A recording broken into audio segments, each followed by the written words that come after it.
Hello, everybody, and this is Peeling the Onion of Monsters University. Every good story has one primary thing that can be squeezed out from the more complex and layered plot line. And by thing, I mean a lesson, a theme, a meaning, or anything like that. Like an onion, each layer of a story can be peeled off one by one until you arrive at the core. The core is what every superseding layer of the onion is founded on. These outer layers are detailed and fleshed out and resemble the onion that we know and love, but they come later on, because at the beginning, onions grow from the inside out. I'm going to start with the outermost layer, which I'm going to call the world building layer of this Monsters University onion. Monsters University is the 14th feature film released from Pixar Studios, serving as a prequel for the ingenious 2004 film Monsters, Inc. Monsters, Inc. was a clever imagining of a multiverse scenario where instead of humans there lived monsters, and instead of drilling for oil, these monsters have created a gateway to an alternate universe. This gateway comes in the form of wooden doors, specifically wooden doors that lead to children's bedrooms, which allows the monsters to go in and scare them. And I guess somehow these monsters are able to harness the energy of fear from the cross-dimensional child and use it as electricity. But here's the catch. Only a select few of these monsters actually get to do the scaring. Only the scariest, most talented, and most desirable few get to work as a prestigious scarer for Monsters Incorporated. The vast majority of the monsters, they live what some would call mundane, ordinary lives. The next layer of the onion is it's definitely still considered an outer layer, and it's basically the layer that contains the surface level of the entire movie, the entire plot, visuals, side characters, main characters, and I'm just going to call it the plot layer. So, Monsters University is a prequel coming out 9 years after the original, and it tells the story of how the infamous two-man combo of Mike Wazowski and James P. Sully Sullivan came to be. And what do you know? They met in college at Monsters University, of course.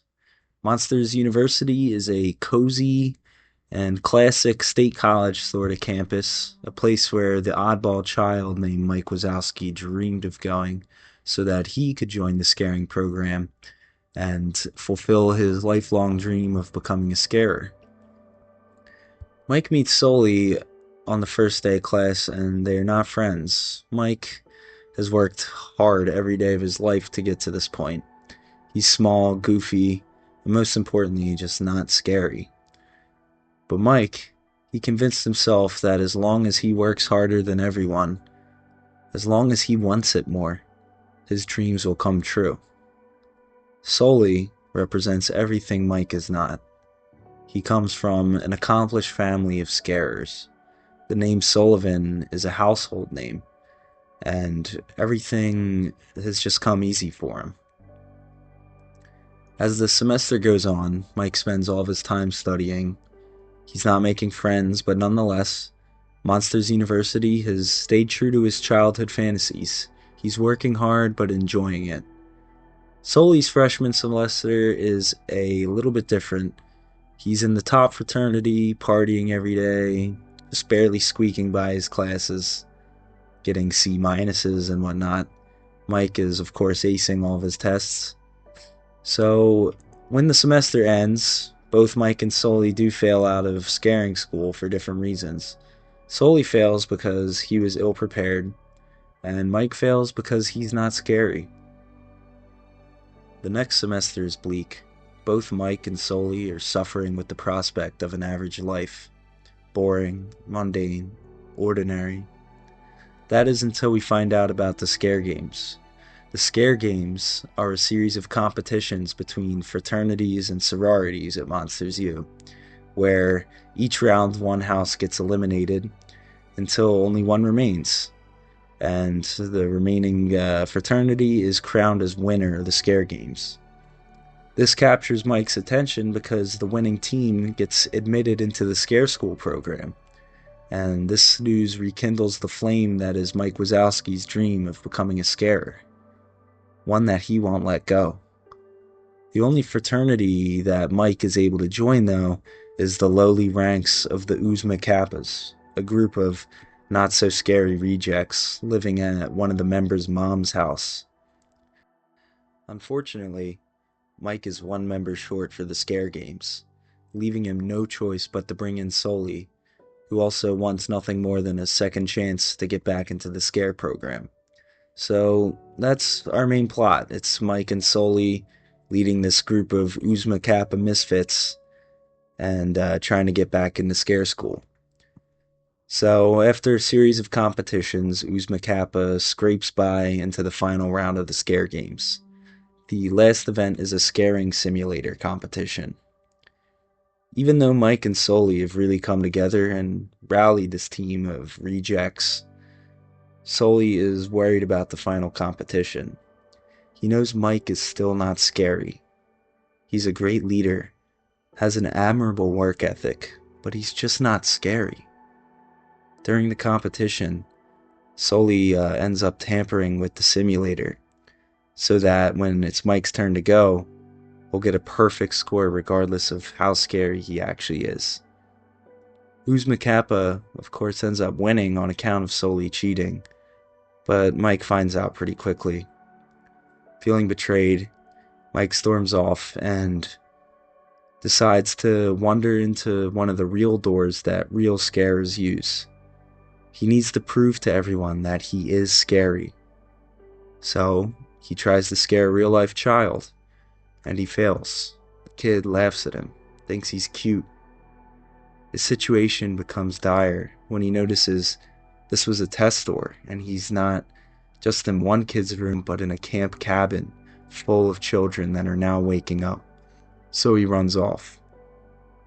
Sully, feeling responsible for all of this happening, ends up following Mike in through the door to rescue him. When he finds Mike, they have this moment where they realize their shortcomings. Mike finally realizes that he isn't scary, and Sully finally understands how much he takes his natural talents for granted. At the climax of the film, Mike and Sully come together and scare everyone in the cabin, which produces enough energy to reopen the door that had been shut down from the other side. This experience solidifies their bond and creates the infamous duo that we know and love. Even though they still get kicked out of Monsters U, they end up working in the mailroom at Monsters Inc. and making their way up, and finally achieving their dream where Sully is a scarer and Mike is his manager.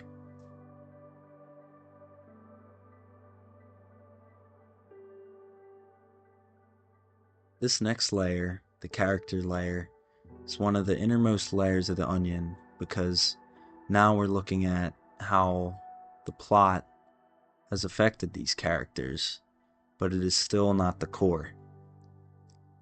Something that Monsters University established is the importance of being scary in the society. Being scary is everything.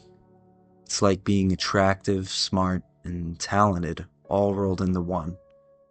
This puts a lot of pressure on Mike because he values scariness more than most monsters, yet he's lacking in it.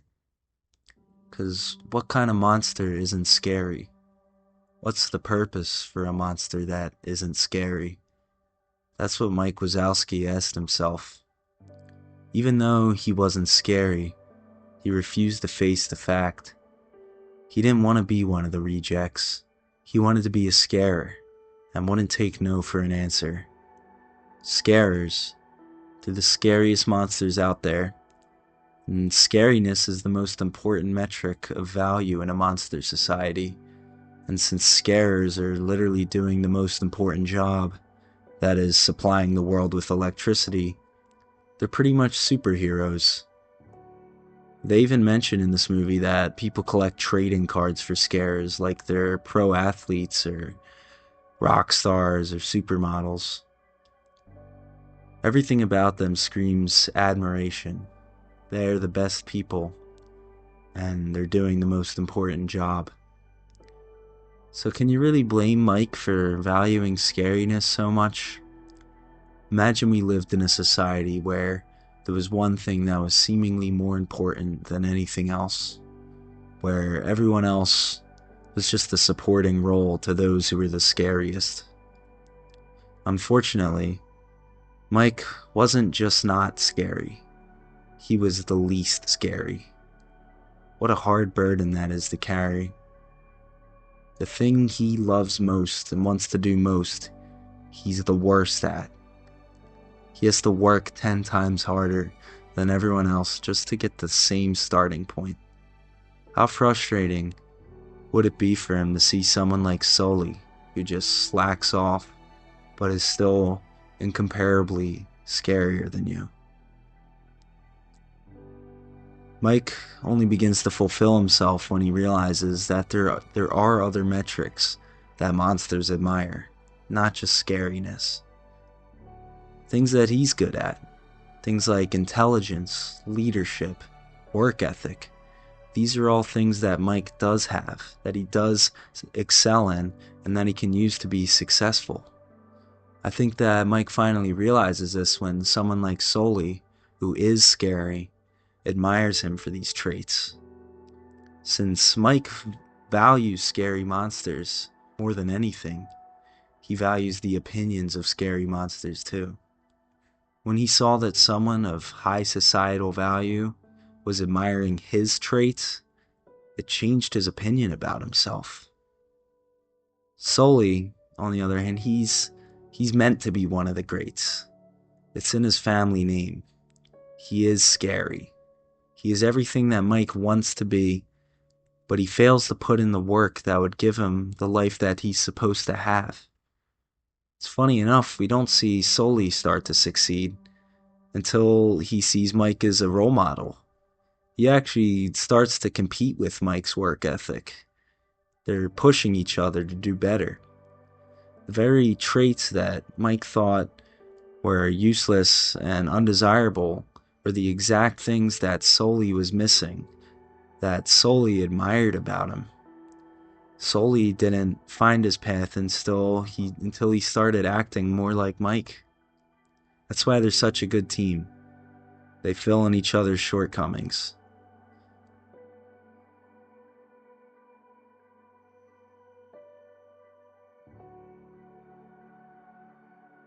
Well, this is it.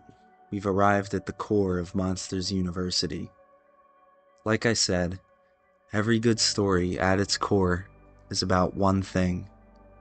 Monsters University is about an undeniable fact of life.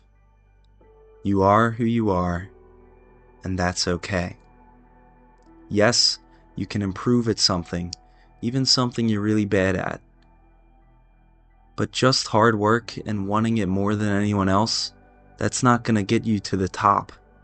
Hard work is necessary, actually crucial as we've learned from Sully's mistakes, but still, there needs to be some underlying natural ability. An average-looking person is never going to be a supermodel. A 5'3" man with no real natural athleticism, he's never going to make it to the NBA. That's fine. For example, I've played golf for 3 years, and I still suck, like really bad. Like I'm as bad at golf as Mike Wazowski is at scaring. But I still enjoy it, and I'll continue to get better, but I'm not gonna hold myself to some delusion that I'm gonna become a pro or win the Masters, because that's not gonna happen, no matter how hard I try. But here's the thing, that's okay. There's a reason why the symbol for Uzma Kappa fraternity is a big OK. It's the movie telling you that it's okay that you're not a supermodel, or an NBA player or a PGA golfer or whatever. I love this movie because it actually prepares children for adulthood, realistic adulthood, not fairy tale land.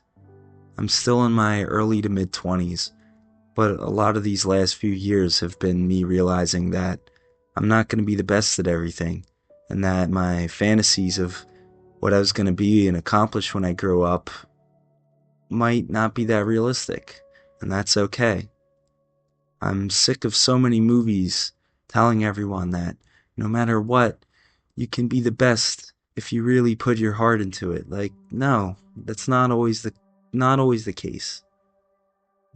Those types of stories gave me unrealistic expectations for adulthood. Honestly, Monsters University has helped me a lot as a young adult.